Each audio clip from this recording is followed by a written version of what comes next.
My name is Cameron Mortazavi, and I'm going to be going over the neonatal sleeping patterns. To start, the average newborn will sleep from almost all day through all night. When the baby does not wake, it primarily wakes up just to feed. Most freshly new parents don't really understand how much a baby needs to sleep through the day and through the night.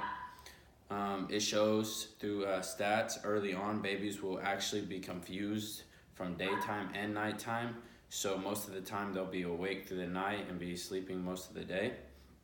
Now let's get into some more stats. A baby needs to sleep at least 8 hours a day and then 8 hours through the night.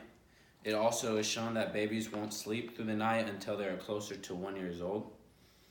With babies growing and having a small stomach, this is what causes them to wake up during the day and during the night to be able to feed.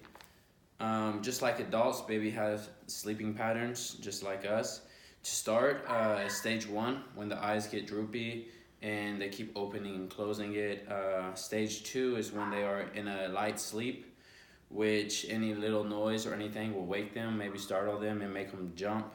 Stage 3 is the deep sleep, followed by stage 4, which is a very deep sleep where they don't move at all and they're very quiet.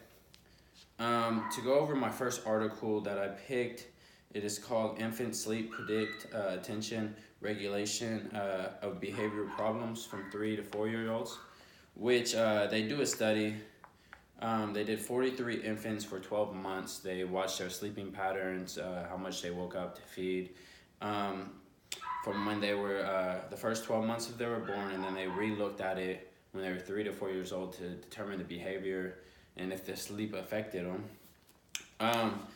And it was shown the quality of sleep did actually affect all the newborns. The ones that had lower quality of sleep significantly had bad attention regulation and behavior problems when they were aged 3 to 4.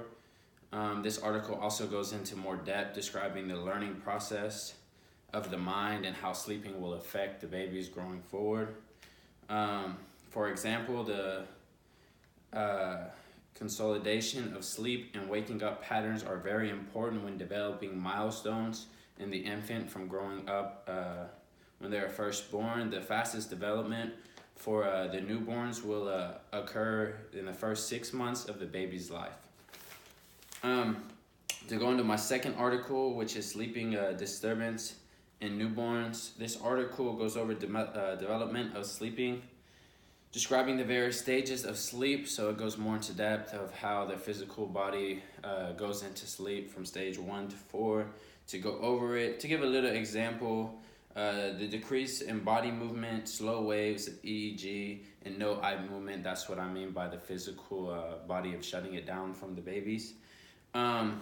The first one is quiet sleep, which is no eye movement at all, no body movement.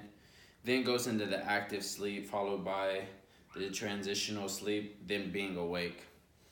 Which this article is great to use to get a more physical look at what goes on while you're trying to sleep, to sleeping and waking up. To go more into depth, it just talks about the eye movement and the different stages, and then I'll talk about the EEG and the different stages. To just give a summary of the two articles that we went over. The first one, just like I said earlier, was over a study of 43 infants, that it was shown statistically that sleeping patterns do affect the child if they don't get enough sleep, because it shows how important that first development, how rapidly it'll go. Going into the second one, the disturbance in newborns, that one kind of gave us more of a physical outlook on it, gave us the stages of how the body tends to shut down from the eyes closed, but you're still very touchy-feely. If you hear a noise, the baby will jump, follow into a deeper sleep. It gave us a look of the EEGs, what that looks like, your respiration, what that looks like, and the eye movement. It gave us a more physical look. So I think that they're both very beneficial into the whole study of the neonatal sleeping patterns. I hope you enjoyed this video. Thank you.